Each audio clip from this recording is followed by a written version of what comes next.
Hello all.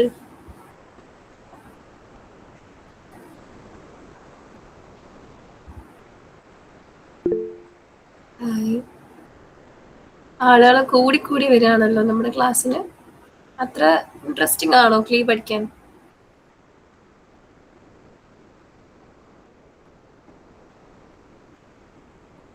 First ക്ലാസ്സിലൊക്കെ ഇതിനും ആൾക്കാരുണ്ട്.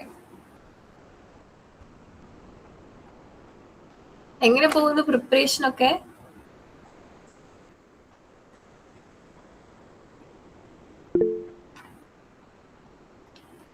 ഇങ്ങനെ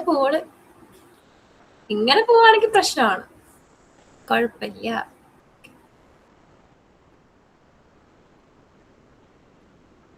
ഇതുവരെയുള്ള ക്ലാസ്സസ് എല്ലാം കേട്ടതാണോ ഇവിടെ ഉള്ളവര്? മൺഡേ തൊട്ടിട്ട് ഇന്ന് ഫ്രൈഡേ ആയി. യെസ്. ഓ വെരി ഗുഡ്. നല്ല മക്കൾ എല്ലാ ക്ലാസ്സും കേട്ടിട്ടുണ്ട്. ഇങ്ങനെ എല്ലാ ലൈവ് ക്ലാസ്സിലും കയറി വീക്കെൻഡ് അപ്ഡേറ്റ്സ് ഒക്കെ ആയിട്ട് അങ്ങ് പോയാല് ക്ലീ നമുക്ക് പിടിച്ചൂടെ? വല്ലപ്പോഴും ക്ലാസ്സിൽ കയറിയാൽ മതിയോ?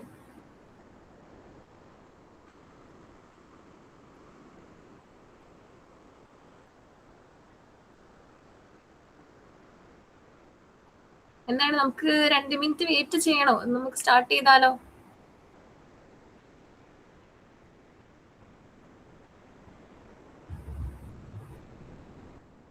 Okay, start. ഇന്ന് ജനറൽ നോളജ് ആണ് കേട്ടോ. ഈ ആഴ്ച ജനറൽ നോളജ് ഉണ്ടായിരുന്നില്ലേ വേറെ ക്ലാസ്? എന്താ അന്ന് പഠിച്ചത്? ഓർമ്മയുണ്ടോ ആവോ? ഉണ്ടായിരുന്നു എനിക്കറിയാം. എന്താ പഠിച്ചത് അന്ന് അവസാന?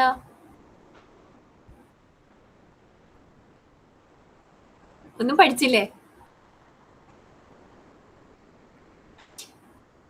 ജനറൽ നോളജിന്റെ ക്ലാസ് ഉണ്ടായിരുന്നു എനിക്കറിയാം. എന്താ എന്റെ ക്ലാസ്സിൽ എടുത്തത്? 1 മണിക്കൂർ ക്ലാസ് ഉണ്ടായിരുന്നല്ലോ. ബുക്ക് പ്രൈസ് ഒക്കെ very good Adithyan. Awards, yes. Cricket, sports, literature തുടങ്ങിയ ഇതിലെ അവാർഡ്സ്, ടൈറ്റിൽസ്, യുനെസ്കോ ഇതൊക്കെ പറഞ്ഞിരുന്നു അല്ലേ? ഹ്യൂമൻ.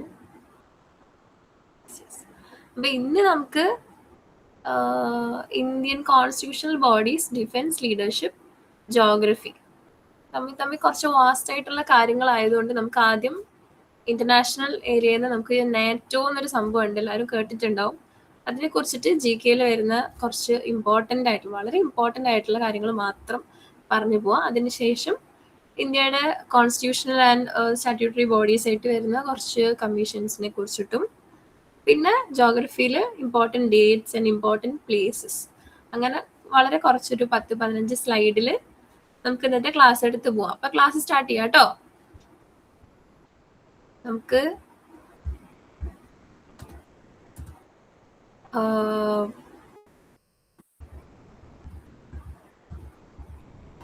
നേറ്റോയില് തുടങ്ങാം. അപ്പൊ ഇന്റർനാഷണൽ തുടങ്ങിയിട്ട് നമുക്ക് പിന്നെ ഇന്ത്യയുടെ കാര്യത്തിൽ കയറി ഇടപെടാലോ. അപ്പോ നേറ്റോ എല്ലാവരും കേട്ടിട്ടുണ്ടാവല്ലോ അല്ലേ? നോർത്ത് അറ്റ്ലാന്റിക് ട്രീറ്റി ഓർഗനൈസേഷൻ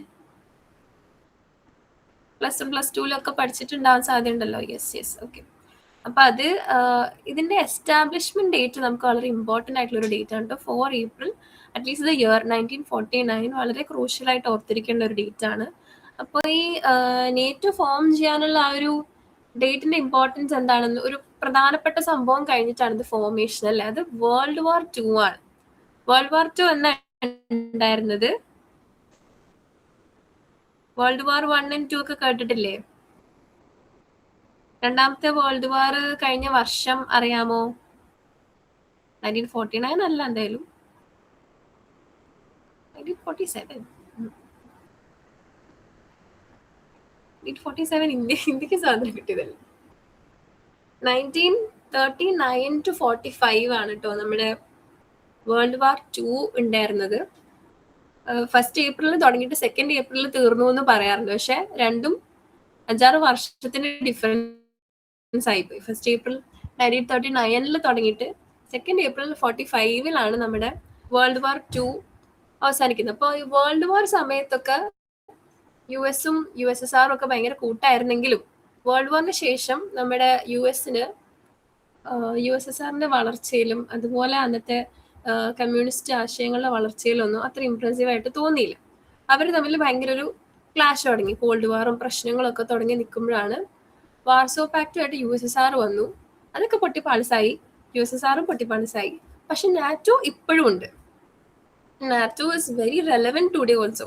അന്ന് വേൾഡ് വാർ 2 മുതൽ ഇനി അങ്ങോട്ട് എത്ര വേൾഡ് വാർ വന്നാലും വളരെ ആവശ്യമുള്ള ഒരു സാധനമാണ് നാറ്റോ എന്ന് പറയുന്നത്. 1949 ഫോം ചെയ്ത നമ്മുടെ north Atlantic Treaty organisation basically ഒരു ട്രീറ്റി തന്നെയാണ് കേട്ടോ, ഒരു ഡോക്യുമെന്റ് ആണ്. 14 ആർട്ടിക്കിൾ എന്തോ ഉണ്ട് തോന്നുന്നു. അതിലെ ഈ ആർട്ടിക്കിൾസ് സൈൻ ചെയ്ത് ഫൗണ്ടിങ് മെമ്പേഴ്സ് ആയിട്ട് വന്നിട്ടുള്ള 12 പേരാണ്. USA, UK, കാനഡ ഇങ്ങനെയുള്ള വലിയ വലിയ രാജ്യങ്ങൾ മുതൽ 12 പേരാണ് ഫൗണ്ടിങ് ആയിട്ടുണ്ടായിരുന്നത് 1949. അപ്പോൾ ഇതില് മെയിൻ ആയിട്ട് വരുന്നത് സെക്യൂരിറ്റി ഇഷ്യൂസ് ആണ്. വേൾഡ് വാറിന് ശേഷം US-ന് മനസ്സിലായ ഒരു കാര്യമാണ്, US-ന് തന്നെത്താനെ വിചാരിച്ചാല് ഫുൾ വേൾഡ് കൺട്രോൾ ചെയ്യാൻ പറ്റില്ല. പകരം ഇത്രയും നേഷൻസിനെ കൂടെ നിർത്തി സെക്യൂരിറ്റി ഡിഫൻസ് വളരെ ശക്തിയായിട്ട് കൊണ്ടുപോവുകയാണെങ്കിൽ it can be a unipolar power. അപ്പോൾ അതിന് വേണ്ടിയിട്ട് യൂറോപ്പിൽ നിന്നും നോർത്ത് അമേരിക്കയിൽ നിന്നുള്ള കൺട്രീസിനെ എല്ലാം ഒന്നിച്ച് നിർത്തി ഒരു ട്രീറ്റി എഴുതി സൈൻ ചെയ്യിച്ച് നേറ്റോ ഫോം ചെയ്യാണ് ഉണ്ടായത്. അപ്പോൾ നേറ്റോ മെമ്പേഴ്സ് ആയിട്ട് ഇന്ന് 2026 വരെ നോക്കുകയാണെങ്കിൽ 32 പേരുണ്ട്. 12 തുടങ്ങിയിട്ട് 32 വരെ ആയി. അതിൽ റീസെന്റ് എഡിഷനിൽ ഫിൻലൻഡ് ചേർന്നത് ചിലപ്പോൾ നിങ്ങൾ ഓർക്കാൻ സാധ്യതയില്ല. പക്ഷെ സ്വീഡൻ ഒക്കെ ചേർന്നത് 24 വളരെ റീസെന്റ് ആയിട്ട് ജോയിൻ ചെയ്തതാണ്.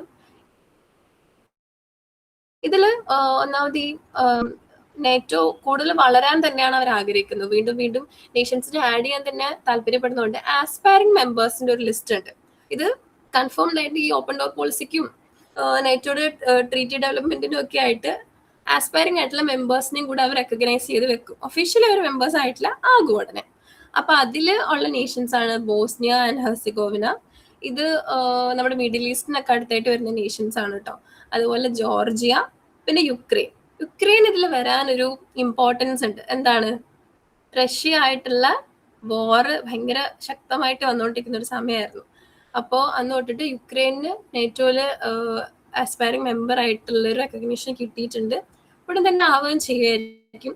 അപ്പോൾ ഇതൊക്കെയാണ് നമ്മുടെ റീസെന്റ് അഡീഷൻസിൽ ലാസ്റ്റ് ഒഫീഷ്യലി ജോയിൻ ആയ നേഷൻ സ്വീഡനും ആസ്പയറിംഗ് മെമ്പേഴ്സിലുള്ള 4 മെമ്പേഴ്സുമാണ് നമുക്ക് കാണാവുന്നത്.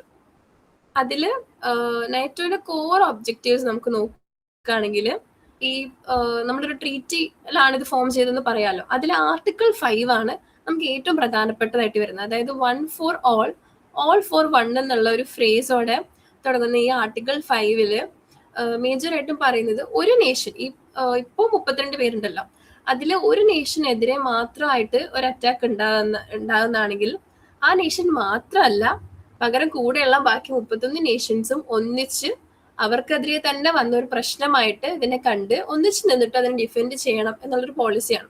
അപ്പൊ മേജറായിട്ടും cooperation in the political and military sphere, ഇത് രണ്ടും പൊളിറ്റിക്കലിയും ആൻഡ് മിലിറ്ററിയിലും എങ്ങനെയൊക്കെ ഒന്നിച്ച് നിൽക്കാം എന്നുള്ളതിന്റെ ഒരു വലിയൊരു പൂർണ്ണരൂപമാണ് നമ്മുടെ നേറ്റോ എന്ന് പറയുന്നത്.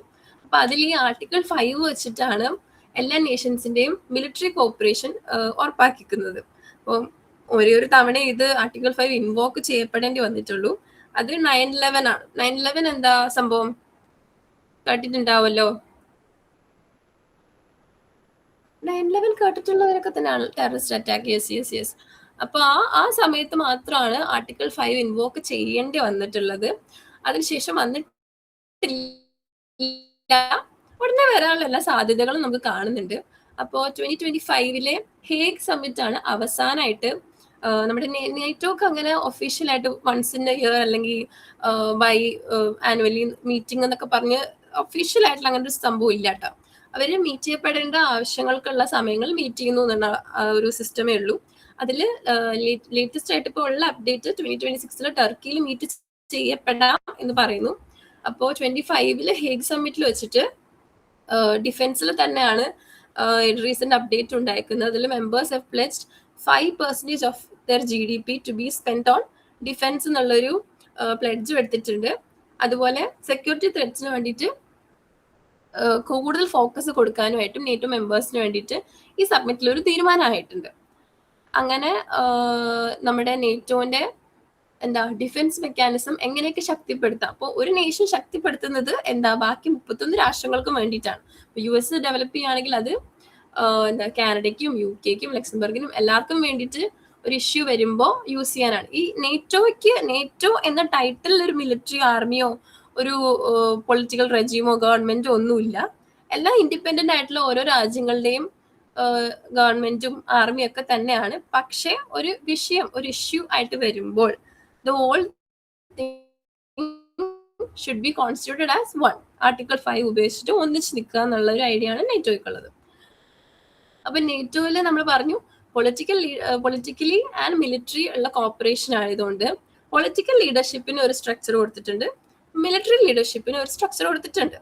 അപ്പൊ ഇതില് ഹെഡ് ചെയ്യുന്നവരുടെ പേരുകൾ കുറച്ച് ബുദ്ധിമുട്ടാണെങ്കിലും നമ്മൾ ഓർത്തിരിക്കേണ്ടതായിട്ടുണ്ട്. അതിൽ പൊളിറ്റിക്കൽ ലീഡർഷിപ്പില് സെക്രട്ടറി ജനറൽ ആയിട്ട് വരുന്നത് ഡച്ചുകാരനായ മാർക്ക് റുട്ട് എന്ന് പറഞ്ഞിട്ടുള്ള ഒരു പുള്ളിയാണ്. അപ്പോൾ ഇദ്ദേഹം നെതർലാൻഡ്സിന്റെ പ്രൈം മിനിസ്റ്റർ ആയിരുന്നു, ലോങ് സെർവിംഗ് ആയിട്ടുള്ള പ്രൈം മിനിസ്റ്റർ ആണ്. ആൻഡ് 2024 മുതൽ നമ്മുടെ നേറ്റോന്റെ പൊളിറ്റിക്കൽ ലീഡർഷിപ്പിന് top most position secretary general ആയിട്ട് അദ്ദേഹം സെർവ് ചെയ്ത് വരികയാണ്. അപ്പോൾ നെതർലൻഡ്സ്, ബെൽജിയം, സ്വിറ്റ്സർലൻഡ് ഇതുപോലുള്ള രാഷ്ട്രങ്ങളുടെ ഒരു പ്രത്യേകത, അവരങ്ങനെ കംപ്ലീറ്റ്ലി വൺ സൈഡ് ആയിട്ടുള്ള നേഷൻസ് അല്ല, കുറച്ചും കൂടി ന്യൂട്രൽ ആൻഡ് വളരെ ഇമ്പോർട്ടൻ്റ് ആയിട്ട് അവരുടെ അംഗീകാരം വേണ്ട സ്ഥലങ്ങളാണ്. അപ്പോൾ നെതർലൻഡ്സിന്റെ പ്രൈം മിനിസ്റ്ററെ ഉപയോഗിച്ചിട്ട് ട്രാൻസ്അറ്റ്ലാന്റിക് യൂണിറ്റിക്ക് വേണ്ടിയിട്ട് ഇപ്പോൾ നോർത്ത് അമേരിക്കയും യൂറോപ്പിലും പടർന്ന് കിടക്കുകയാണ് നമ്മുടെ നേറ്റോ മെമ്പേഴ്സ്. അപ്പോൾ ഈ ട്രാൻസ്അറ്റ്ലാന്റിക് യൂണിറ്റിക്ക് വേണ്ടിയിട്ടും ഡിഫൻസ് സ്പെൻഡിങ്ങും യുക്രൈനുള്ള സപ്പോർട്ടും ഇംപ്രൂവ് ചെയ്യാനായിട്ടാണ് നാറ്റോ ശ്രമിക്കുന്നത്. അതേപോലെ തന്നെ ഡെപ്യൂട്ടി സെക്രട്ടറി ആയിട്ട് വരുന്നത് രാഡ്മില സെക്രൻസിക്ക എന്ന് പറഞ്ഞിട്ടൊരു സ്ത്രീയാണ്. മാസിഡോണിയയിൽ ഉണ്ടായിരുന്ന ഡെപ്യൂട്ടി പ്രൈം മിനിസ്റ്റർ ആയിരുന്നു. And she's also a key role player in NATO's Macedonian accession. അതിനുശേഷം ഇപ്പോൾ അവർ ഡെപ്യൂട്ടി സെക്രട്ടറി ജനറൽ ആയിട്ട് വർക്ക് ചെയ്യുകയാണ്. 2024 ജോയിൻ ചെയ്തു. ഇൻ ദ സെൻസ് മിലിറ്ററി ലീഡർഷിപ്പിലും ഇതേപോലെ ഡിവിഷൻ ഉണ്ട്. അതിൽ ഏറ്റവും ഹയസ്റ്റ് പൊസിഷൻ ആണ് മിലിറ്ററി കമ്മിറ്റിയുടെ ചെയർ പൊസിഷൻ എന്ന് പറയുന്നത്. അത് അഡ്മിറൽ ജിസപ്പെ കാവോ ഡ്രാഗോ എന്ന് പറഞ്ഞിട്ടുള്ളൊരു വ്യക്തിയാണ്. പുള്ളി ഇറ്റലിയിൽ നിന്ന് വരുന്ന ഒരു പുള്ളിയാണ്. അപ്പോൾ അദ്ദേഹമാണ് മിലിറ്ററി കമ്മിറ്റി മൊത്തത്തിൽ ഹെഡ് ചെയ്യുന്നത്. ഈ ചെയർ പൊസിഷൻ ആണെങ്കിലും SACEUR സാസിയോർ എന്ന് പറഞ്ഞിട്ട് ഇതിൽ സുപ്രീം അലൈഡ് കമാൻഡർ SAC, യൂറോപ്പിന്റെ EUR ആണ് കേട്ടോ യൂസ് ചെയ്തിരിക്കുന്നത്. ഇങ്ങനെ SACEUR-ന്റെ 2 സെക്ഷൻ ആയിട്ട് മിലിറ്ററിയിൽ 2 ഡിവിഷൻസ് വരുന്നുണ്ട്. അപ്പൊ ടോപ്പ് മോസ്റ്റ് ചെയർ ആണെങ്കിലും അണ്ടറിൽ SACEUR ആണ് പെർഫോം ചെയ്യുന്നത്. അവരിൽ ജനറൽ അലക്സിസ്, അതുപോലെ ട്രാൻസ്ഫോർമേഷൻസ് ആക്ടിന്റെ ഹെഡിങ് ആയിട്ട് admiral Pierre Vandier, France, USA, Macedonia, Italy, അതുപോലെ നെതർലൻഡ്സ്, ഇങ്ങനെ പല പല രാഷ്ട്രങ്ങളിൽ നിന്ന്. ഇപ്പൊ നേറ്റോ നമ്മൾ മൊത്തത്തിൽ നോക്കുകയാണെങ്കിൽ ആദ്യം വരുന്ന പേര് എപ്പോഴും US തന്നെ ആയിരിക്കും. പക്ഷെ ലീഡർഷിപ്പിൽ നോക്കുമ്പോൾ നമുക്ക് എല്ലാവരുടെയും പാർട്ടിസിപ്പേഷൻ ഉൾപ്പെടുത്തുന്നതായിട്ട് കാണാം. അത് തന്നെയാണ് നമ്മുടെ നേറ്റോയുടെ പ്രത്യേകതയും. എങ്ങനെ ഒന്നിച്ച് നിർത്തണം, ചുമ്മാ നമുക്കൊരു ബാക്ട് എഴുതിയാൽ മാത്രം പോരാ, അവരെ ഒന്നിപ്പിച്ച് നിർത്താനുള്ളൊരു ശക്തി നമുക്ക് ഉണ്ടാവണം. അതുകൊണ്ട് ഓരോ ഹെഡ് ചെയ്യപ്പെടേണ്ട ആളുകളെ പല പല രാഷ്ട്രങ്ങളിൽ നിന്നായിട്ട് ചൂസ് ചെയ്തിരിക്കുകയാണ്. ഇപ്പോൾ പൊളിറ്റിക്കൽ ലീഡർഷിപ്പിൽ നെതർലാൻഡ്സ് എന്നുള്ള മാർക്ക് റെട്ടും, മിലിറ്ററി ലീഡർഷിപ്പിൽ ഇറ്റലിയിൽ നിന്ന് അഡ്മിറൽ ജിസപ്പെ കാവോ ഡ്രാഗോൺ ആണ്. ഈ 2 പേരുകൾ പൊളിറ്റിക്കലിലെ ഹെഡ് ആയിട്ടുള്ളവരും മിലിറ്ററിയിൽ ഏറ്റവും ടോപ്പ് മോസ്റ്റ് ആയിട്ടുള്ള പൊസിഷൻസ് നമുക്ക് ഓർത്ത് വെക്കണം. ബാക്കി SACEUR-ന്റെയും അതുപോലെ ഡെപ്യൂട്ടി സെക്രട്ടറി ജനറൽ ആയിട്ട് വരുന്നവരെയും നോട്ട് ചെയ്ത് വെച്ചേക്കാം. അങ്ങനെ നാറ്റോയുടെ അതർ ഒഫീഷ്യൽസ് ഉണ്ട്. ഇത് ഡെപ്യൂട്ടി ആയിട്ട് വരുന്നവരാണ്. ഇവരൊക്കെ ആയിരിക്കും നമ്മുടെ ചീഫിനെയും SACEUR അസിസ്റ്റ് ചെയ്യുന്നവരാണ്. അഡ്മിറൽ സർ കീറ്റ് ബ്ലോണ്ട് എന്ന് പറഞ്ഞിട്ട് 2026 റിട്ടയർ ചെയ്യാൻ പോകും. മാർച്ചിൽ അദ്ദേഹത്തിന് ടേം കഴിയുവാണെങ്കിൽ എയർ മാർഷൽ ആയിട്ടുള്ള സർ ജോണി സ്ട്രെഞ്ചർ ആയിരിക്കും മിക്കവാറും സക്സീഡ് ചെയ്ത് വരിക. അപ്പൊ that could be a very current affair relevant ആയിട്ടുള്ള ഒരു ന്യൂസ് ആയിരിക്കും അടുത്ത മാസം ഇദ്ദേഹം റിട്ടയർ ചെയ്യപ്പെടുകയാണെങ്കിൽ. ആൻഡ് ഇന്റർനാഷണൽ മിലിറ്ററി സ്റ്റാഫും deputy chair of military committee ഉണ്ട്. 2ന്റെയും ഹെഡ്സിൽ നമ്മൾ നെയിംസ് കൊടുത്തിട്ടുണ്ട്. അപ്പൊ നാറ്റോന്റെ മിലിറ്ററി ഒഫീഷ്യൽസ് ആയിരിക്കും കൂടുതൽ. എന്തുകൊണ്ടാണ്? സെക്യൂരിറ്റി റിലേറ്റഡ് ആയിട്ട് തന്നെയാണ് നാറ്റോ ഫോം ചെയ്തിരിക്കുന്നത് തന്നെ. പൊളിറ്റിക്കൽ റിലവൻസ് ഉണ്ടെങ്കിൽ പോലും ഡിഫൻസിനെയും അതുപോലെ ഇന്റർനാഷണൽ സെക്യൂരിറ്റി കോപ്പറേഷൻ ഇംപ്രൂവ് ചെയ്യാൻ തന്നെയാണ് നാറ്റോ ഫോം ചെയ്തിരിക്കുന്നതും. ഒരു കൂടുതൽ അറ്റാക്ക് ഇഷ്യൂസ് റെലവൻ്റ് ആയിട്ട് വരുമ്പോൾ എല്ലാവരും ഒന്നിച്ച് നിൽക്കാനും വേണ്ടിയിട്ട് മിലിറ്ററി വിങ് ആണ് കൂടുതൽ സ്ട്രോങ് ആയിട്ട് പ്രവർത്തിക്കുന്നത്. അപ്പോൾ അതിന്റെ ഹെഡ്സിന്റെ ഒക്കെ പേരുകൾ ജസ്റ്റ് ഒന്ന് നോട്ട് ചെയ്ത് വെച്ചേക്കുക. മോസ്റ്റ്ലി നെക്സ്റ്റ് മന്ത് ഒരു കറണ്ട് അഫെയർ റെലവൻ്റ് ആയിട്ട് വരുന്ന ഒരു കാര്യം സർ ജോണി സ്ട്രിഞ്ചർ ആണ്. അതോടൊപ്പം നമ്മുടെ സെക്രട്ടറി ജനറൽ മാർഗരറ്റ് ആണ്. മിലിറ്ററി ലീഡർഷിപ്പിൽ ചേരുന്നത് അഡ്മിറൽ ജിസപ്പെ. അങ്ങനെ നേറ്റോന്റെ നമ്മൾ കോർ ഒബ്ജക്റ്റീവ്സും മെമ്പേഴ്സും പഠിച്ചു.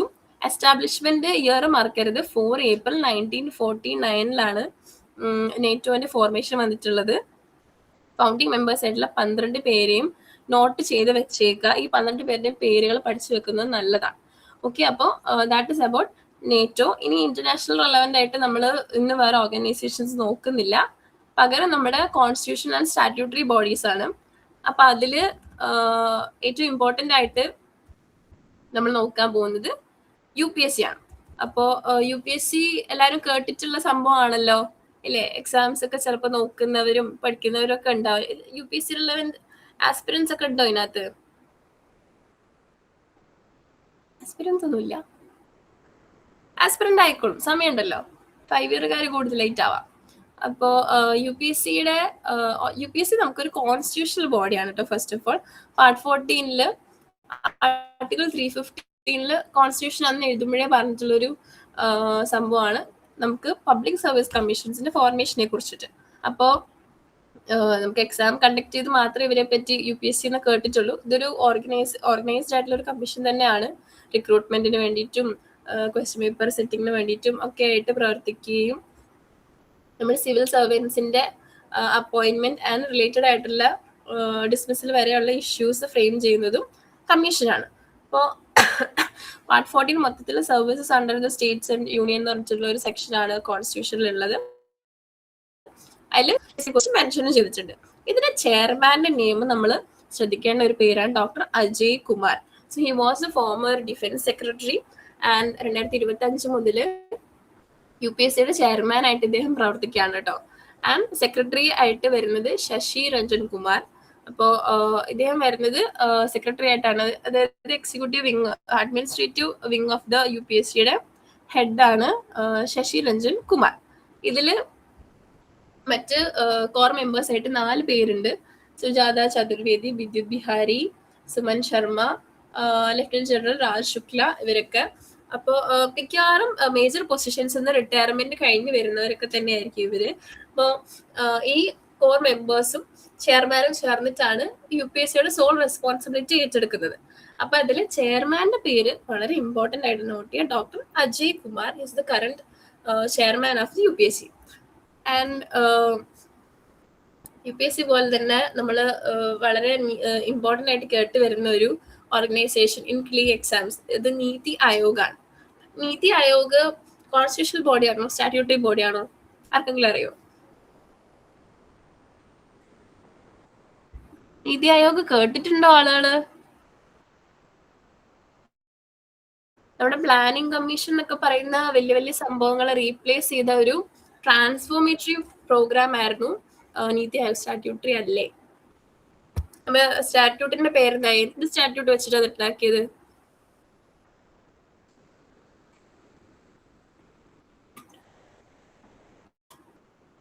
ഒരു ക്ലിയർ സെൻസിൽ പറയുകയാണെങ്കിൽ സ്റ്റാറ്റ്യൂട്ടറി എന്ന് നമുക്ക് ശരിക്കും പറയാൻ പറ്റില്ല. പിന്നെ കോൺസ്റ്റിറ്റ്യൂഷനും അല്ല, ഇതൊരു ക്യാബിനറ്റ് റെസൊല്യൂഷനിലാണ് കേട്ടോ. 2015 ഒരു cabinet resolution ഉണ്ടാക്കിയിട്ടാണ് NITI Aayog form ചെയ്യുന്നത്. അത് എസ്റ്റാബ്ലിഷ് ചെയ്ത വർഷം and date is very important, 1 January 2015. അപ്പോൾ റീപ്ലേസ് ചെയ്ത് പ്ലാനിംഗ് കമ്മീഷൻ ആണെന്ന് എല്ലാവർക്കും അറിയാം. പക്ഷെ ഇതൊരു ഫണ്ട് അലോക്കേഷൻ അല്ല. ഇവിടെ കോപ്പറേറ്റീവ് ഫെഡറലിസം വെച്ചിട്ട് ഒരു പോളിസി തിങ്ക് ടാങ്ക് ആണ് രൂപീകരിച്ചിരിക്കുന്നത്. അപ്പോൾ കോപ്പറേറ്റീവ് ഫെഡറലിസം, ഇങ്ങനെ കുറെ പേരുകൾ കേൾക്കുമ്പോൾ കൺഫ്യൂസ്ഡ് ആവണ്ട. കോപ്പറേറ്റീവ് ഫെഡറലിസം കൊണ്ട് ഉദ്ദേശിച്ചത് കേന്ദ്രം മാത്രമായിരിക്കില്ല ഫിനാൻസിന്റെ കാര്യങ്ങൾ ഡീൽ ചെയ്യേണ്ടത്. നമ്മുടെ സ്റ്റേറ്റ്സിലെ ചീഫ് മിനിസ്റ്റേഴ്സ് മുതലുള്ളവര് നീതി ആയോഗിൽ പാർട്ടാണ്. അപ്പോൾ സ്റ്റേറ്റ്സ് ബോട്ടം അപ്പ് അപ്രോച്ച് എന്നാണ് ഇതിന് പറയാം. നമ്മുടെ സ്റ്റേറ്റ്സ് ആണല്ലോ യൂണിയന് താഴെ വരുന്നതായിട്ട് കണക്കാക്കുന്നത്. അവിടെ നിന്ന് മുതൽ യൂണിയൻ വരെയുള്ള 4 മെമ്പേഴ്സിനെ വെച്ചിട്ട് ഒരു ഫോർമേഷൻ ഉണ്ടാക്കി അവരിൽ നിന്നും ഒന്നിച്ച് ഐഡിയാസ് രൂപീകരിക്കുക, പോളിസീസ് രൂപീകരിക്കുക, അങ്ങനെ ഒരു തിങ്ക് ടാങ്ക് ആയിട്ട് പ്രവർത്തിക്കുന്നത്. നമ്മുടെ ഒരുപാട് കുട്ടികൾക്ക് ഇന്റേൺഷിപ്പ് കൊടുക്കുന്ന ഈ നീതി ആയോഗിന്റെ തിങ്ക് ടാങ്ക് പ്രോഗ്രാം, ഇന്റേൺസിനെ ഒത്തിരി വെൽക്കം ചെയ്യുന്ന ഒരു പ്രോഗ്രാം.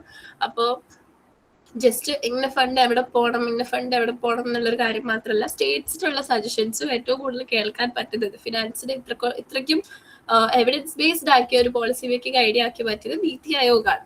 അപ്പോൾ ലോങ് ടേം ഡെവലപ്മെന്റ് ഗോൾസ് ഒക്കെ കേട്ടിട്ടുണ്ട്. അപ്പോൾ 10-20 വർഷത്തേക്കൊക്കെയുള്ള ഓരോ സ്റ്റേറ്റുകളുടെ പോളിസീസ് അവർ അവതരിപ്പിക്കുന്നു, അതിൽ യൂണിയൻ അംഗീകാരം കിട്ടുന്നു. നീതി ആയോഗ് വെച്ചിട്ടാണ് ഓരോ പോളിസീസ് ഉണ്ടാക്കുന്നതും ശേഷം ബജറ്റിലാണ് ഫണ്ട് ലൊക്കേഷനും പ്രശ്നങ്ങളൊക്കെ ആയിട്ട് വരുന്നത്. നീതി ആയോഗിന്റെ ഫോർമേഷൻ 1 ജാനുവരി 2015 ആണ്. 2015 ഇസ് വെരി ക്രൂഷ്യൽ. അതിൻ്റെ ഒപ്പം നമ്മൾ വേറൊരു ഇമ്പോർട്ടൻറ്റ് ഡേറ്റ് നമ്മൾ പറഞ്ഞിരുന്നു, നേറ്റോന്റെ ഫോർമേഷൻ ഡേറ്റ് ആണ്. അതെന്തായിരുന്നു? കുറച്ച് മുമ്പ് നമ്മൾ പറഞ്ഞിരുന്നു,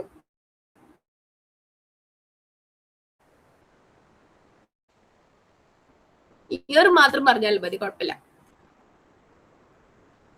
year 1949. Okay, very good 1949.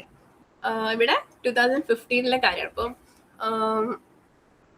NATO കഴിഞ്ഞു, UPSC കഴിഞ്ഞു, നീതി ആയോഗ് കഴിഞ്ഞു. നീതി ആയോഗിന്റെ ചെയർപേഴ്സൺ ആയിട്ട് വരുന്ന ആള് നമ്മുടെ പ്രൈം മിനിസ്റ്ററാണ്.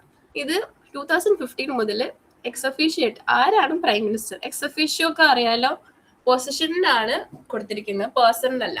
അപ്പൊ ആ പൊസിഷനിൽ ആരാണോ അദ്ദേഹം ആ പൊസിഷനിൽ ഉള്ളിടത്തോളം കാലം ചെയർപേഴ്സൺ ആയിട്ട് ഇവിടെ പ്രവർത്തിക്കേണ്ടതാണ്. ഇതിന്റെ വൈസ് ചെയർപേഴ്സൺ ആണ് നമ്മുടെ എക്സിക്യൂട്ടീവ് അപ്പോയിന്റ്മെന്റ്സ് ആയിട്ട് വരുന്നത്. അപ്പോൾ 2022 മുതൽ സുമിൻ ബെറിയാണ് നമ്മുടെ vice chairperson. Also NITI Aayog പഠിക്കുമ്പോൾ വളരെ ഇമ്പോർട്ടൻ്റ് ആയിട്ടുള്ളൊരു പൊസിഷനാണ് CEO എന്ന പൊസിഷൻ. അത് സുബ്രഹ്മണ്യം സാറാണ്. ഇദ്ദേഹം ഒരു IAS ഓഫീസർ ആയിരുന്നു. അപ്പോൾ പോസിബിളി 2026 ഫെബ്രുവരിയിൽ റിട്ടയർ ചെയ്യപ്പെട്ടേക്കാം. ഇത് എക്സ്റ്റൻഷനിലൂടെയാണ്. ഇതിൽ ഫിക്സഡ് ടേം ഇല്ല കേട്ടോ ഈ CEOക്കൊന്നും. 5 വർഷം 10 വർഷം എന്നൊന്നും. യൂഷ്വലി 2 വർഷമാണ് വരാറ്. എങ്കിലും ഇത് കൂടുതൽ എക്സ്റ്റെൻഡ് ചെയ്യപ്പെട്ടു പോകുന്നതുകൊണ്ട് നമുക്കങ്ങനെ ഉറപ്പിച്ച് പറയാൻ പറ്റില്ല. And he is to retire on this February 2026. അങ്ങനെയാണെങ്കിൽ നമുക്ക് റീസെന്റ് ആയിട്ട് ഒരു കറണ്ട് അഫയേഴ്സും കൂടെ വരാൻ സാധ്യതയുള്ള ഒരു പോർഷനാണ് നീതി ആയോഗിന്റെ CEO പോസ്റ്റ്. അതോടൊപ്പം ഫുൾ ടൈം മെമ്പേഴ്സ് ആയിട്ട് നമുക്ക് 5 മെമ്പേഴ്സ് ഉണ്ട്. ഇതിൽ ആരും മലയാളികളില്ല എന്നുള്ള വലിയൊരു അംഗീകാരമാണ്. അതിൽ ഓരോ ഇപ്പം നമ്മൾ നോക്കുകയാണെങ്കിൽ സയൻസ് ഉണ്ട്, അഗ്രികൾച്ചർ, ഹെൽത്ത്, എക്കണോമിക്സ്, ഗവർണൻസ്, ഇങ്ങനെ ഡൊമെയിൻസ് ആയിട്ട് ഡിവൈഡ് ചെയ്തിട്ട് ഈ ഡൊമെയിൻസിനൊക്കെ ഓരോരോ ഹെഡുകളെ കൊടുത്തിരിക്കുകയാണ്. അപ്പോൾ എല്ലാ ഹെഡുകളെയും പഠിക്കാൻ ബുദ്ധിമുട്ടായിരിക്കും എന്നറിയാം. പക്ഷെ നമുക്ക് CEO, vice chairperson and chairperson ആയിട്ട് വരുന്നത് പ്രൈം മിനിസ്റ്റർ ആണ്. സോ യൂഷ്വലി പേരുകൾ മാറ്റി ചോദിക്കുമ്പോൾ ശ്രദ്ധിക്കണം. ചെയർപേഴ്സൺ എപ്പോഴും എക്സ് ഒഫീഷ്യോ ആയിട്ടുള്ള പോസ്റ്റാണ്. വേറൊന്നും എക്സ് ഒഫീഷ്യോ പോസ്റ്റുകളില്ല. ബാക്കിയെല്ലാം അപ്പോയിന്റ്മെന്റ് ആയിട്ട് വരുന്ന കാര്യങ്ങളാണ്. സോ അപ്പോയിന്റ്മെന്റ് ആയിട്ട് വരുമ്പോൾ ആ പേരുകളാണ് നോട്ട് ചെയ്യേണ്ടതും. ചെയർപേഴ്സൺ ആയിട്ട് എക്സ് ഒഫീഷ്യോ ആയതുകൊണ്ട് പോസ്റ്റുമാണ് നമ്മൾ നോട്ട് ചെയ്യേണ്ടത്. അങ്ങനെ നമ്മൾ നീതി ആയോഗം കഴിഞ്ഞു. ഇപ്പോൾ നേറ്റോ കഴിഞ്ഞു, UPSC കഴിഞ്ഞു, നീതി ആയോഗ് കഴിഞ്ഞു. അപ്പോൾ ഇനി ഇന്ത്യയിൽ കോൺസെൻട്രേറ്റ് ചെയ്ത് പഠിക്കുമ്പോൾ നമ്മൾ ഇന്റർനാഷണലി മിലിറ്ററി ആൻഡ് ഡിഫൻസിനെ കുറിച്ച് പഠിച്ചപ്പോൾ പറഞ്ഞ ഓർഗനൈസേഷൻ നേറ്റോ ആണ്. അപ്പൊ നമുക്ക് ഇന്ത്യയിലെ മിലിറ്ററി ആൻഡ് ഡിഫൻസിനെ കുറിച്ച് നോക്കുകയാണെങ്കിൽ നമ്മുടെ ആംഡ് ഫോഴ്സസ് മെയിൻ ആയിട്ട് 3 ഡിവിഷനാണ് അല്ലേ? ആർമി ഉണ്ട്, നേവി ഉണ്ട്, എയർഫോഴ്സ് ഉണ്ട്. ഇതിന് 3നും ഹെഡ് ഉണ്ട്. ഈ 3 പേരെയും കൂടെ ഹെഡ് ചെയ്യാൻ ഒരു ഹെഡ് ഉണ്ട്. ആ ഹെഡിനും ഒരു ഹെഡ് ഉണ്ട്. ഈ ചീഫ് ഓഫ് ഡിഫൻസ് സ്റ്റാഫിനും മേലെ വരുന്ന ഒരു സുപ്രീം കമാൻഡർ ഉണ്ട് നമ്മുടെ ആംഡ് ഫോഴ്സിന്. അതും ഒരു എക്സ് ഒഫീഷ്യോ പോസ്റ്റ് ആണ്. ആ പോസ്റ്റ് എന്താണെന്നറിയോ? മിലിറ്ററിയിലെ എന്താ supreme commander of Indian armed forces എന്ന് പറയുന്നത് ഒരു വ്യക്തിയല്ല, അത് ഒരു എക്സ് ഒഫീഷ്യോ പോസ്റ്റ് ആയിട്ടാണ് കൊടുത്തിരിക്കുന്നത്.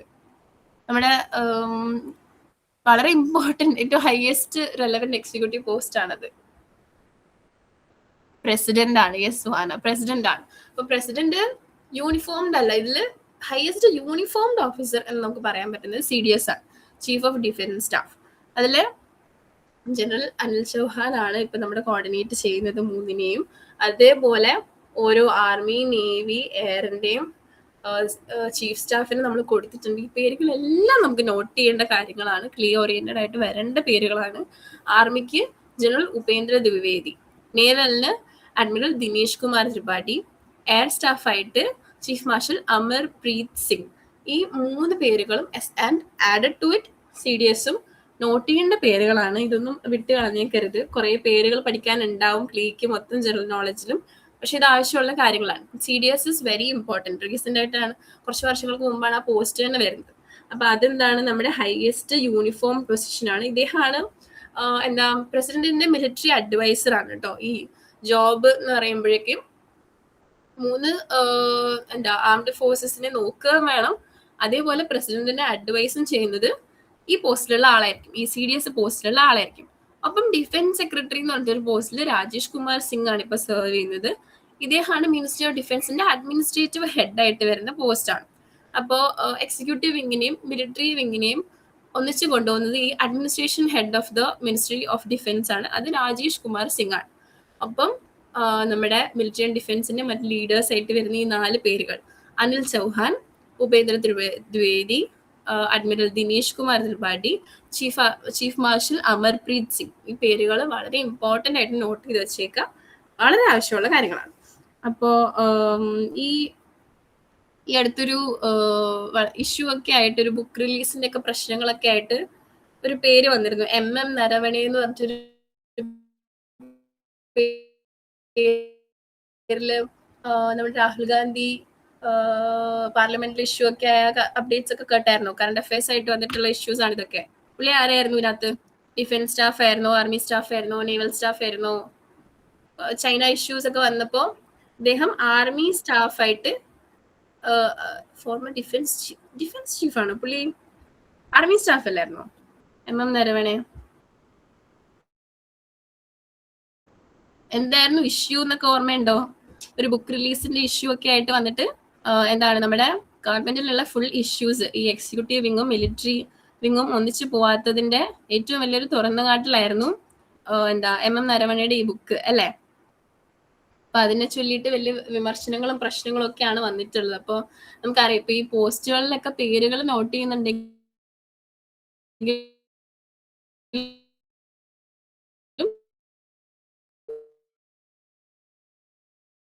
ഏറ്റവും വേണ്ടതും, but responsibility in the sense വരുമ്പോൾ ഈ ആർമി സ്റ്റാഫ് ആരായിരുന്നു, നേവൽ സ്റ്റാഫ് ആരായിരുന്നു, എയർ സ്റ്റാഫ് ആരായിരുന്നു എന്നുള്ള എക്സിക്യൂട്ടീവ് വിങ്സിലാണ് കോൺസെൻട്രേഷനും വരുന്നത്.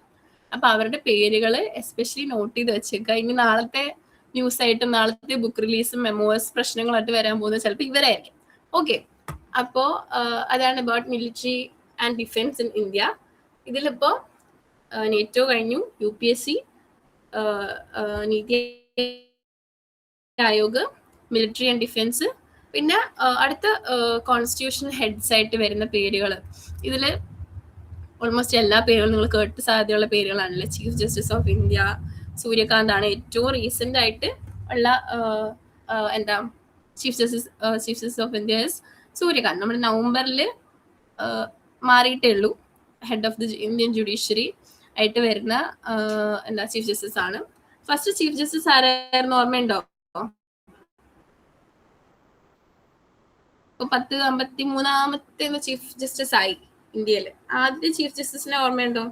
ഞാൻ പഠിച്ചൊക്കെ കാണും, പ്രിപ്പയർ ഒക്കെ ചെയ്തു തുടങ്ങിയവരായ സ്ഥിതിക്ക്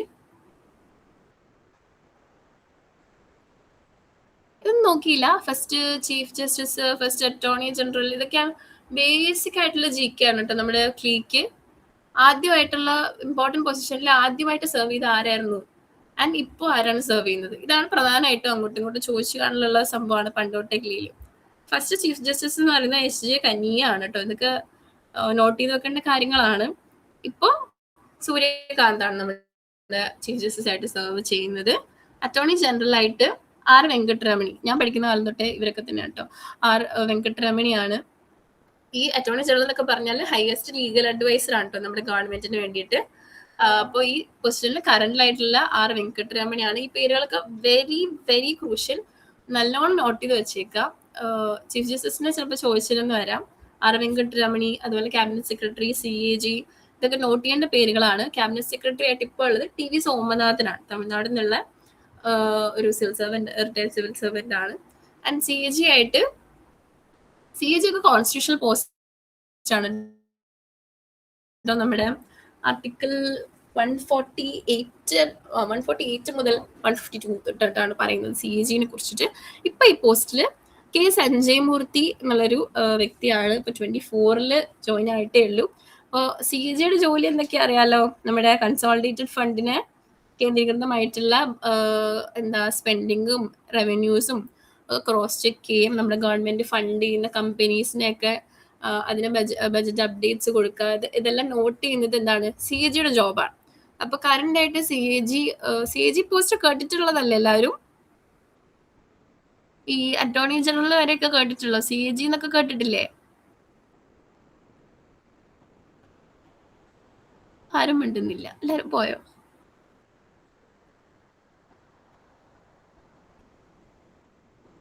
ഹലോ,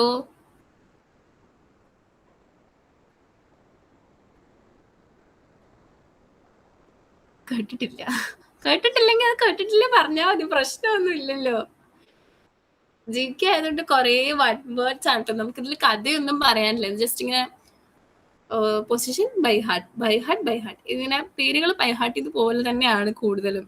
ഇതൊക്കെ വൺ വേർഡ് ആയിട്ട് എപ്പോഴും ചോദിക്കുന്ന സംഭവങ്ങളുമാണ്. നിങ്ങൾക്ക് അല്ലെങ്കിലും ക്വസ്റ്റിനൊക്കെ പോവുകയാണെങ്കിലും ഇമ്പോർട്ടൻ്റ് ആയിട്ട് വരുന്ന ക്വസ്റ്റ്യൻസ് ആണ് ഇതൊക്കെ. അപ്പോൾ ഇവരുടെയൊക്കെ റീസെൻ്റ് ആയിട്ടുള്ള ഈ പോസ്റ്റിലൊക്കെ ആരൊക്കെയാണെന്നുള്ളത് പഠിക്കേണ്ട കാര്യമാണ് കേട്ടോ. അതുകൊണ്ടാണ്, നമുക്ക് വേറെ വഴിയില്ല, കഥ പറയാനുള്ള ഓപ്ഷൻസ് ഇതിൽ ഇല്ലാത്തതുകൊണ്ടാണ്. അപ്പോൾ chief justice Suryakant, attorney general R Venkataramani, cabinet secretary എന്ന് പറയുന്നത് ടോപ്പ് മോസ്റ്റ് സിവിൽ സർവന്റ് ആണ് കേട്ടോ. നമ്മുടെ പി എമ്മിന്റെ ഒരു ചീഫ് അഡ്വൈസർ വിങ്ങിൽ വരുന്ന ആളുകളാണ് ഈ ക്യാബിനറ്റ് സെക്രട്ടറി എന്നൊക്കെ പറയുന്നത്. അപ്പൊ അത് ടി വി സോമനാഥനാണ്. പിന്നെ സി എ ജി ആയിട്ട് കെ സഞ്ജയ് മൂർത്തി. അപ്പോൾ അങ്ങനെ കുറച്ച് കോൺസ്റ്റിറ്റ്യൂഷണൽ ഹെഡ്സിനെയും കൂടെ നമ്മൾ നോക്കിയിട്ടുണ്ട്.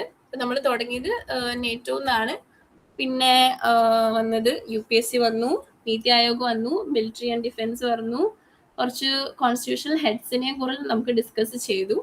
ഇതിന് ശേഷം ചീഫ് ഇൻഫർമേഷൻ കമ്മീഷൻ, ഇപ്പൊ RTI ആക്ട് കേട്ടിട്ടില്ല എല്ലാവരും? RTI ആക്ട് നിങ്ങളുടെ ഭാവിയിൽ വളരെ ഉപയോഗപ്രദമായിട്ട് വരാൻ പോകുന്ന ഒരു ആക്ടാണ് RTI ആക്ട്. ജീവിതത്തിൽ ഏറ്റവും കൂടുതൽ അടുത്ത് നിൽക്കുന്ന സംഭവമാണ് ഈ സുഹാന. അപ്പം ഈ RTI ആക്ട്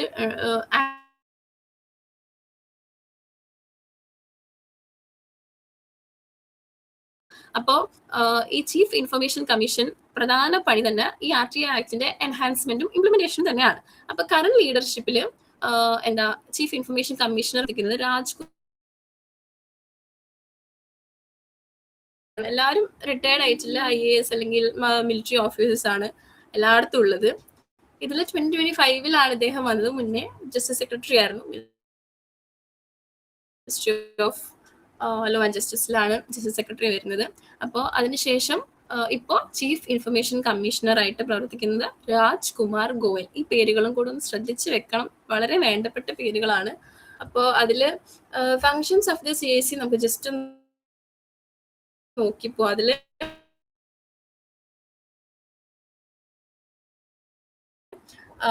ഒരു ഇഷ്യൂ വന്നതെങ്കിൽ അവിടുത്തെ ലോ ഓഫീസർ ആയിരിക്കാം ഫസ്റ്റ് അപ്പീൽ കേൾക്കേണ്ടത്. അങ്ങനെ ഓരോ ഇപ്പോ പഞ്ചായത്തില് അല്ലെങ്കിൽ PSC അവർക്കായിട്ട് ഫസ്റ്റ് അപ്പലേറ്റ് അതോറിറ്റി വേറെ ഉണ്ട്.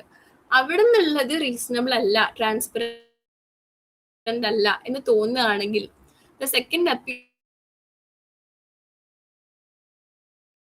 വിൽ ഓൾവേസ് ഗോ, കഥകൾ ട്രൂ ആണോ എന്ന് വെരിഫൈ ചെയ്യുക. അതേപോലെ സ്വമേധയാ കേസുകൾ എടുത്ത് നോക്കുകയും എൻക്വയറി ചെയ്യേണ്ടതും RTIയുടെ മൊത്തത്തിലുള്ള പ്രൊട്ടക്ഷനും അതിന്റെ ഇംപ്ലിമെന്റേഷനും അതിന് വേണ്ടിയിട്ട് എന്താണോ ചെയ്യേണ്ടത് അതാണ് നമ്മുടെ CACയുടെ ജോബ്. അപ്പൊ ഒരു സിവിൽ കോഡിന് എന്തൊക്കെ പവേഴ്സ് ഉണ്ടോ അതേ പവേഴ്സ് തന്നെയാണ് നമ്മുടെ CACക്കും വരുന്നത്. നമുക്ക് എന്താ ആക്ഷൻ എടുക്കാനും ഒരു സിവിൽ കോഡിനെ പോലെ തന്നെ സമൻസുകൾ, വിറ്റ്നസിനെതിരെ സമൻസുകൾ വെക്കാനും എല്ലാം നമുക്ക് CACക്ക് പവർഫുൾ ആയിട്ടുള്ള ഒരു കാര്യമാണ്. ഇപ്പം ഇറ്റ് ഷോസ് ഹൗ പവർഫുൾ നമ്മുടെ ഒരു കമ്മീഷൻ മാത്രമാണെങ്കിൽ പോലും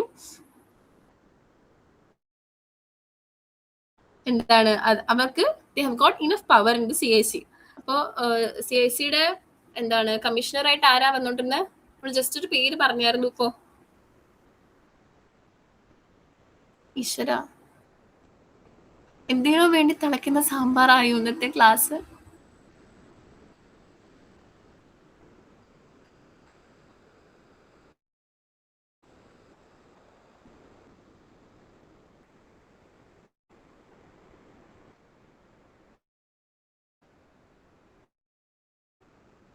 നമ്മൾ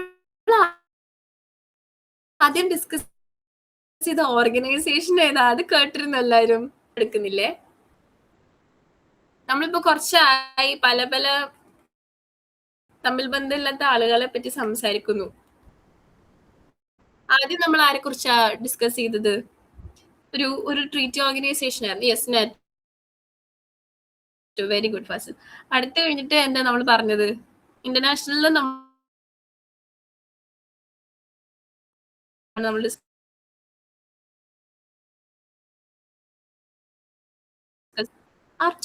UPSC കുറിച്ച് പറഞ്ഞിരുന്നു. അതിനുശേഷം ഇന്ത്യയുടെ മിലിറ്ററി ആൻഡ് ഡിഫൻസിലുള്ള വേണ്ടപ്പെട്ട കുറെ ആളുകളുടെ പേര് പറഞ്ഞിരുന്നു അല്ലെ? ആർമിയും നേവിയും എയർഫോഴ്സും ഒക്കെ ഹെഡ് ചെയ്യുന്ന ആളുകളെ പറ്റി പറഞ്ഞു. പിന്നെ കുറച്ച് കോൺസ്റ്റിറ്റ്യൂഷണൽ ഹെഡ്സ് ആണ്, നമ്മുടെ ചീഫ് ജസ്റ്റിസും അങ്ങനെയുള്ള കാര്യങ്ങളൊക്കെ പറഞ്ഞു. ഇപ്പൊ നമ്മൾ പറയുന്നതാണ് ചീഫ് ഇൻഫർമേഷൻ കമ്മീഷൻ എന്ന് പറയുന്നത്. അതിന്റെ ചീഫ് ഇൻഫർമേഷൻ കമ്മീഷണറായിട്ട് നിലവിലുള്ളത് രാജ്കുമാർ ഗോയലാണ്.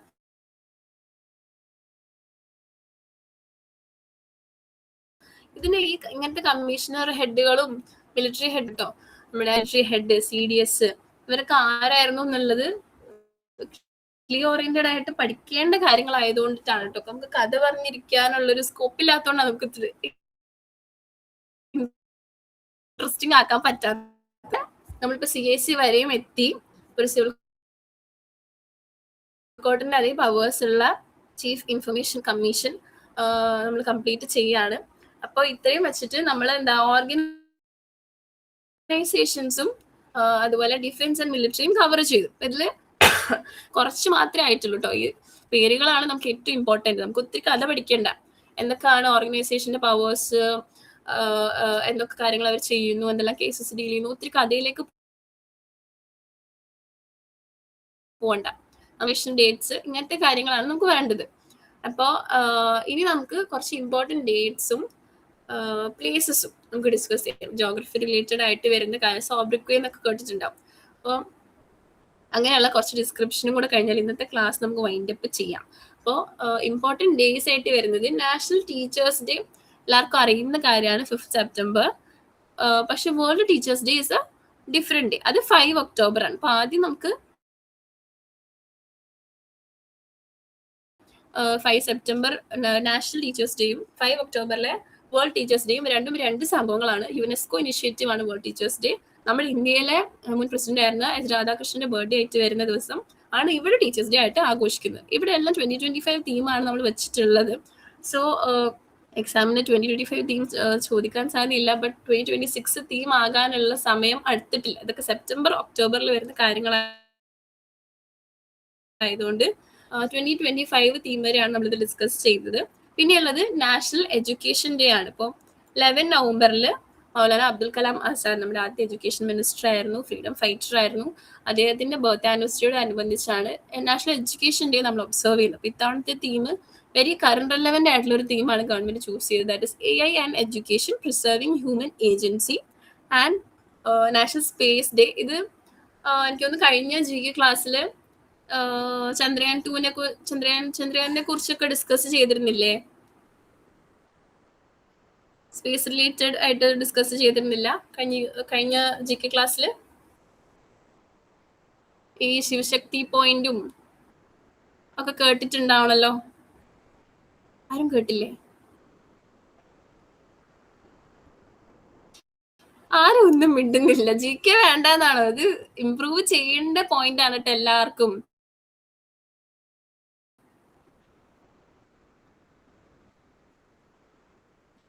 ഹലോ,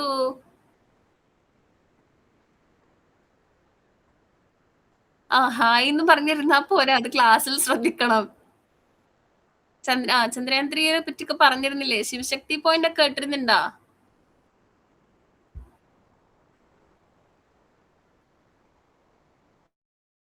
എവിടെയാ ഈ ശിവശക്തി പോയിന്റ്? സുഹാന, അഫ്സാന, ആദിത്യൻ, ഫസിൽ.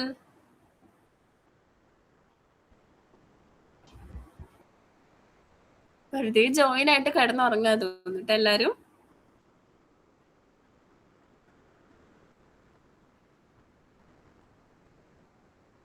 എവിടെ ഗസ്റ്റിംഗിലും ചെയ്യും. നമ്മുടെ നാഷണൽ സ്പേസ് ഡേ ആയിട്ട് ഒബ്സർവ് ചെയ്യുന്ന ദിവസം 23 ഓഗസ്റ്റിനാണ്. അപ്പോ അത് നാഷണൽ സ്പേസ് ഡേ ആവാനുള്ള കാര്യം തന്നെ ചന്ദ്രയാൻ 3യുടെ സക്സസ് ഡേ ആയതുകൊണ്ടിട്ടാണ്. ആൻഡ് ഈ ചന്ദ്രയാൻ 3യുടെ ലാൻഡിംഗ് സൈറ്റ് ആയിട്ട് നമ്മൾ പറയുന്ന പോയിന്റ് ആണ് ശിവശക്തി പോയിന്റ്. ഐ ഗെസ് നിങ്ങളുടെ കഴിഞ്ഞ GK ക്ലാസ്സിൽ ദിസ് വാസ് ഡിസ്കസ്ഡ്. ആൻഡ് ഈ ശിവശക്തി പോയിന്റ് എവിടെയാണെന്നാണ് നിങ്ങളോട് ചോദിച്ചത്.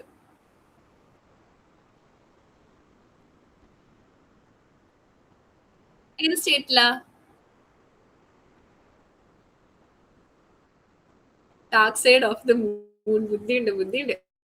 Okay, landing site of the Chandrayaan ആണ്, സൗത്ത് പോളിലാണ്. Southern side of the moon, അതിന്റെ ലാൻഡിംഗ് സൈറ്റിന്റെ പേരാണ് ശിവശക്തി പോയിന്റ്. ഇതൊക്കെ നോട്ട് ചെയ്യേണ്ട കാര്യങ്ങളാണ്. 2025 തീമായിട്ട് വന്നത് ആര്യഭട്ട ടു ഗഗൻയാൻ, നമ്മുടെ journey of the space growth of India, SROന്റെ വളർച്ച കേന്ദ്രീകൃതമായിട്ട് വന്നൊരു തീമാണ്. പിന്നീട് വരുന്നത് ഇമ്പോർട്ടൻറ്റ് ഇന്ത്യൻ സിറ്റീസ് ആണ്. അതിൽ ആദ്യമേ നമുക്ക് നമ്മുടെ പ്രിയപ്പെട്ട കോഴിക്കോട് തന്നെ പറയാം. സിറ്റി ഓഫ് സ്പൈസസ് ആയിട്ടാണ് കോഴിക്കോട് വിശേഷിപ്പിക്കുന്നത്. Majorly due to the spice trade it happened in this place of India during the ancient and medieval പീരിയഡ്സിൽ. പിന്നെ ഗുണ്ടൂർ, ആന്ധ്രാപ്രദേശിലെ ഗുണ്ടൂർ മുളക്, ഗുണ്ടൂർക്കാരൊക്കെ കേട്ടിട്ടുണ്ടാവും.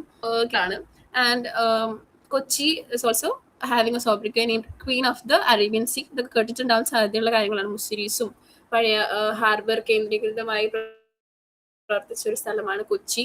സോ അതും ഇമ്പോർട്ടൻറ്റ് നാച്ചുറൽ ഹാർബർ ആയിട്ട് ഉണ്ടായിരുന്ന ഒരു സ്ഥലമായിരുന്നു queen of the Arabian sea. പിന്നെ മുംബൈ സിറ്റി ഓഫ് 7 ഐലൻഡ്സ് ഒക്കെ ആണെങ്കിലും ഇന്ന് 7 ഐലൻഡ്സ് ഒന്നും അല്ല. ഇറ്റ്സ് കംപ്ലീറ്റ്ലി മേർജ്ഡ് ആയിട്ട് മാറിയ ഒരു നഗരമാണ് ഇപ്പോൾ മുംബൈ. ആൻഡ് മുംബൈയുടെ ഡെഫിനിഷൻ ഓഫ് വരുന്നത് സിറ്റി ഓഫ് സ്പൈസസ് ഏതാണ്, വിച്ച് ഓഫ് ദ ഫോളോയിങ് എന്ന് ചോദിച്ചു കഴിഞ്ഞാൽ ഓപ്ഷൻ ആയിട്ട് വരുന്ന ഇങ്ങനത്തെ സ്ഥലങ്ങൾ, സ്റ്റേറ്റുകൾ, ജില്ലകളൊക്കെ ആയിരിക്കും. അങ്ങനെ ചൂസ് ചെയ്ത് എഴുതുക എന്നുള്ളതാണ് GK പാർട്ടിൽ വരുന്ന ക്വസ്റ്റ്യൻസ്. ഇതില് വേറെയും ഇമ്പോർട്ടൻറ്റ് ഇന്ത്യൻ സിറ്റീസ് ആയിട്ട് വരുന്നത് വിശാഖപട്ടണം. ഇതൊക്കെ കേട്ടിട്ടുള്ള സ്ഥലങ്ങളായിരിക്കണം. കേട്ടിട്ടില്ല എന്ന് പറയരുത്. നമ്മുടെ വെസ്റ്റ് സൈഡിലും ഈസ്റ്റ് സൈഡ് ഓഫ് ദി ഇന്ത്യയിലാണ് വിശാഖപട്ടണം. ആന്ധ്രാപ്രദേശ് കോർണറിലായിട്ടാണ് വിശാഖപട്ടണം വരുന്നത്. It is also very important port city even today. And നാഗ്പൂരിലെ മഹാരാഷ്ട്രയാണ് നെക്സ്റ്റ്. ഓറഞ്ച് പ്രൊഡക്ഷൻ അത്രയും അധികം ആയതുകൊണ്ട് നാഗ്പൂരിനെ ഓറഞ്ച് സിറ്റി ആണെന്നാണ് പറയുന്നത്. Not only that, it is also the tiger capital of India. അപ്പോൾ കൂടുതൽ ടൈഗേഴ്സ് റിസർവ്സ് ഉള്ള ഒരു സ്ഥലമായതുകൊണ്ട് തന്നെ ടൈഗർ ക്യാപിറ്റൽ ഓഫ് ഇന്ത്യ എന്ന് പറയുന്നതും നാഗ്പൂർ ആണ്. പിന്നെ ജംഷഡ്പൂരിന്റെ ജംഷഡ്ജി ടാറ്റയുടെ ഒക്കെ പേര് അറിയാവുന്നതുകൊണ്ട് തന്നെ it is steel city of India. 1906 നമ്മുടെ ടിസ്കോ ഒക്കെ ഫോം ചെയ്യുന്നത് ഇവിടെ നിന്നാണ്.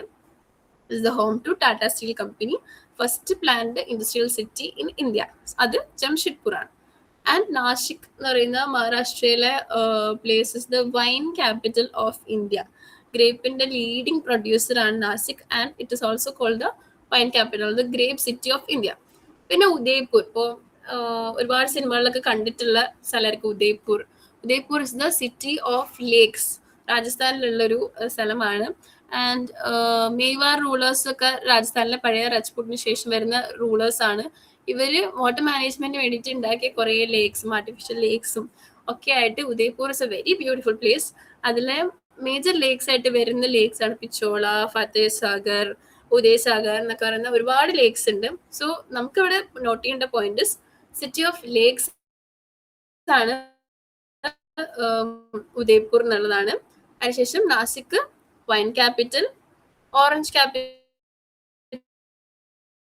ആയിട്ട് Nagpur steel city of India, and Visakhapatnam Kochi, Kozhikode ഇതൊക്കെ എന്താണ് ട്രേഡിനും ഹാർബറിനായിട്ട് പ്രധാനപ്പെട്ട സ്ഥലങ്ങളാണ്.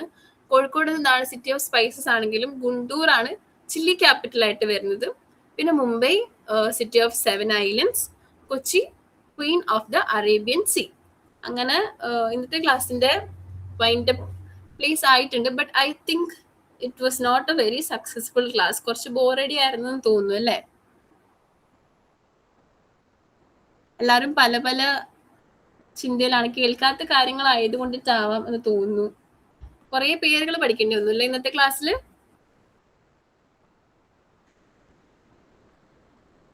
സ്റ്റിൽ ആരും ഒന്നും മിണ്ടുന്നില്ല. ഓൾറെഡി ഇഷ്ടമല്ല. പക്ഷെ കുറെ പേർക്കും എന്താ ഒരു സ്ട്രോങ് അല്ലാത്തൊരു പോർഷനാണ് GK എന്നാണ് ഞാൻ അന്വേഷിച്ചിടത്തോളം അറിയുന്നത്. കാരണം അൺപ്രിഡിക്റ്റബിൾ ആണ് അല്ലേ?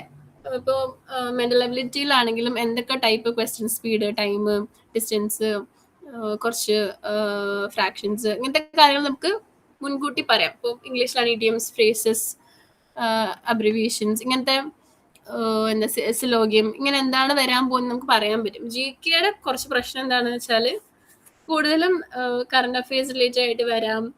എന്തായിരിക്കാം ക്വസ്റ്റ്യൻ എന്നും അതേപോലെ ഒരുപാട് ക്വസ്റ്റ്യൻ ഒന്നും അപ്പിയർ ചെയ്യാത്ത ആളുകളാണെങ്കിൽ GK ബൈ ഹാർട്ട് പഠിക്കാൻ ഭയങ്കര ബുദ്ധിമുട്ടാണ്. അപ്പോൾ പക്ഷെ മാർക്ക് സ്കോറും ചെയ്യണം. നമുക്ക് GKക്ക് ഫുൾ മാർക്ക് എന്തായാലും നമുക്ക് കിട്ടില്ല, കാരണം കുറേയൊക്കെ കേൾക്കാത്ത ക്വസ്റ്റ്യൻസ് വരും. പക്ഷെ ഇതൊക്കെ ഭയങ്കര പ്രഡിക്റ്റബിൾ ആയിട്ടുള്ള കാര്യങ്ങളാണ്. ഈ awards, important personalities, dates, cities, ഇങ്ങനെ അതുപോലെ നമ്മുടെ എക്സിക്യൂട്ടീവ് ആൻഡ് മിലിറ്ററി പോസ്റ്റുകളുടെ ഹെഡുകൾ, ഓരോ ഓർഗനൈസേഷൻസിന്റെ തലസ്ഥാനങ്ങളായിട്ട് പ്രവർത്തിക്കുന്ന സ്ഥലം, ഇതൊക്കെ യൂഷ്വലായിട്ട് ക്ലീല് തിരിഞ്ഞു മറിഞ്ഞു വരുന്ന ചോദ്യങ്ങളാണ്. അപ്പൊ അതില് നമുക്ക് നോട്ട് ചെയ്യേണ്ട വർഷങ്ങളും ഡേറ്റ്സും ആളുകളുടെ പേരുകളാണ് നമ്മൾ പറഞ്ഞു പോയത്. നാറ്റോന്റെ ഒക്കെ ഫോർമേഷൻ ഇയർ 1949, അതുപോലെ നമ്മുടെ കോൺസ്റ്റിറ്റ്യൂഷണൽ ആൻഡ് സ്റ്റാറ്റ്യൂട്ടറി ബോഡീസ് ആയിട്ടുള്ള UPSC, PSCs, അതുപോലെ നീതി ആയോഗ്. നീതി ആയോഗിന്റെ ഫോർമേഷൻ ഇയർ എന്താ?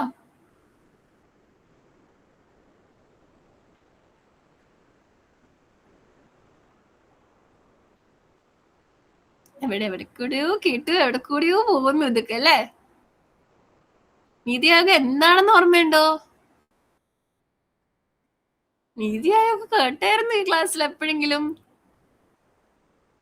2015 ലാസിം മിർസ. ഇതാരാ ആള്? ലാസിം മിർസ ക്ലാസ് തുടക്കം തൊട്ടുണ്ടായിരുന്നു. പുതിയ കഴിഞ്ഞ ക്ലാസ് മൺഡേ ക്ലാസ്സിലില്ലായിരുന്നു തോന്നുന്നു അല്ലേ?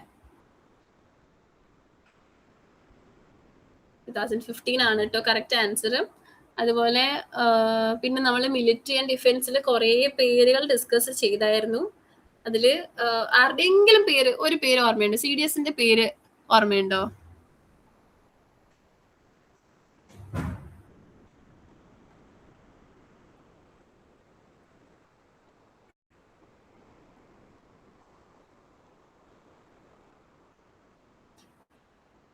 നോട്ട്സ് കിട്ടുമെന്ന് കരുതിയിട്ട് ഇങ്ങനെ ഇരിക്കുകയാണല്ലേ? വെറുതെ ഇങ്ങനെ സൈഡിൽ ബെഡിൽ കിടന്നിട്ട് ഫോൺ ഇങ്ങനെ സൈഡിൽ ഇട്ടിട്ട് നാളെ തൊട്ട് നോട്ട്സ് ഒന്നും അയക്കണ്ടെന്ന് വിചാരിക്കാം. ഇനി PPT ഒന്ന് ഷെയർ ചെയ്യണ്ടെന്ന് വെച്ചേക്കാം. എന്നാ എന്താ ചെയ്യാ?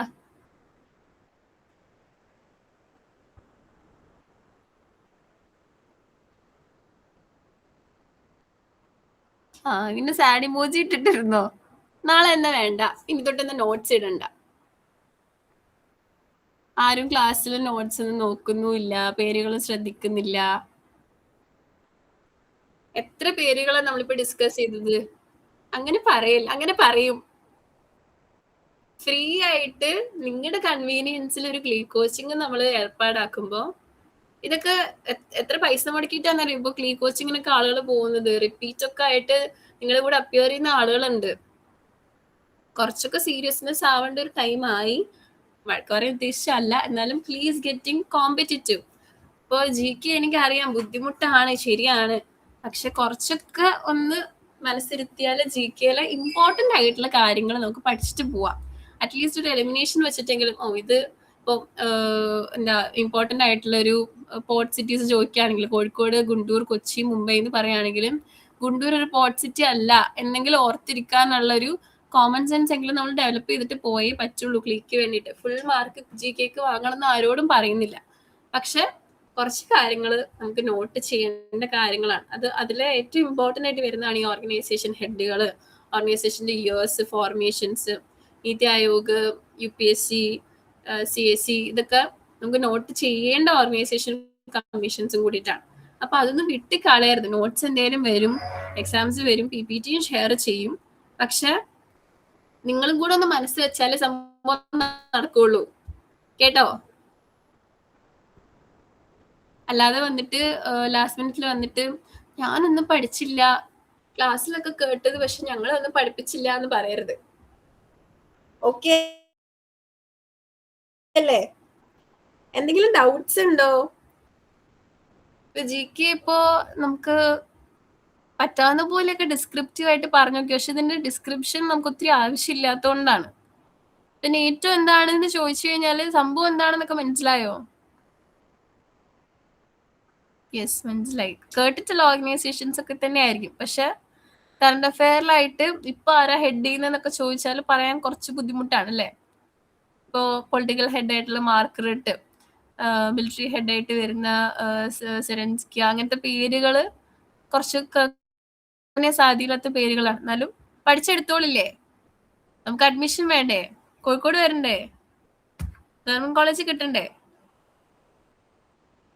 വേണം. കുറച്ചൊന്ന് എഫേർട്ട് ആക്കുക കേട്ടോ. GK കുറച്ച് ഇതുപോലുള്ള ഇമ്പോർട്ടന്റ് ടോപ്പിക്സ് മാത്രം നമുക്ക് ശ്രദ്ധിച്ചു പോവാം. ബാക്കി നമുക്ക് ക്ലീനിൽ വെച്ച് എന്തായാലും അൺഎക്സ്പെക്ടഡ് ക്വസ്റ്റ്യൻസ് ഒക്കെ വരാൻ സാധ്യതയുള്ള ഒരു ഏരിയ തന്നെയാണ് GK. പക്ഷെ പ്രെഡിക്റ്റബിൾ ഏരിയാസ് നല്ലോണം നമുക്ക് ഇരുത്തി പഠിച്ച് തന്നെ പോവാം. ഓക്കെ അല്ലേ? ബ്ലെസ്സി, ബെന്നി, ലാസിം, മിർസ അതൊക്കെ ക്ലാസ്സിൽ ശ്രദ്ധിക്കുന്നുണ്ടല്ലോ അല്ലേ?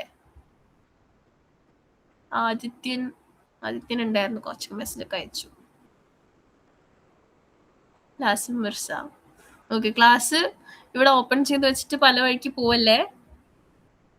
ഇനി നാളെയും മറ്റന്നാളൊന്നും ക്ലാസ് ഇല്ല. ഇനി തിങ്കളാഴ്ച ഓൺലൈൻ ക്ലാസ് വെക്കുമ്പോഴത്തേനും 2 പേരായിട്ട് ചുരുങ്ങുവോ? ആൾക്കാരുണ്ടാവണം കേട്ടോ നമ്മുടെ കൂടെ. ക്ലാസ്സസ് ഒക്കെ അറ്റൻഡ് ചെയ്യുക, എല്ലാം റെഡിയായി വരും. ക്ലിയർ എഴുതി എല്ലാവരും ജയിച്ചു വരണം കേട്ടോ. ഇന്നത്തെ ക്ലാസ് നമുക്ക് എന്നാ വൈൻഡപ്പ് ചെയ്യാം.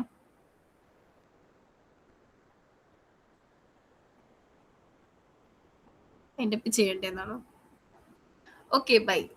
Okay bye. All the best everyone.